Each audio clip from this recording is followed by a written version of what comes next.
د مطرې تاڼې په حدود کې د پولیس په تحویل کې گرفتار رهزن چې کوم دی هغه نامعلومو کسانو ویشتی دی، مړ دی، ملزمان تښتېدلي دي. دې حوالې سره چې مطرې تاڼه کې کوم اف ای آر درج شوی دی د هغې مطابق پولیس وایي څو ورځې وړاندې دی یو شوکمار نیولی و. کله چې هغه دی ونیو نو هغه په تفتیش کې د ډکیتۍ او د رهزنۍ ډېر کیسونو هغه ومنل چې یاره دا وارداتونه ده کړي دي.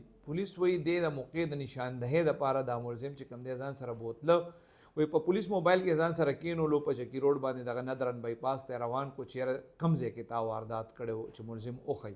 دی وایي چې څنګه دی هلته ورسېدل ملزم چې څنګه د ګاډي نه کوز کو دې دوران کې په موټرسایکل باندې دوه کسان رالل وایي څادر یې چولې وي او په پولیس باندې ډزې وکړي. پولیس هم بیا جوابي ډزې کړي دي خو پولیس وایي کله چې ډزې بند شو دوی وکتل نو هغه په موټرسایکل چې کم سواره کسان وو کم چې تښتېدلي د هغې په ډزو باندې دی چې کم گرفتار ملزم ورسره رهزن هغه لګېدلی وایي هغه مړو.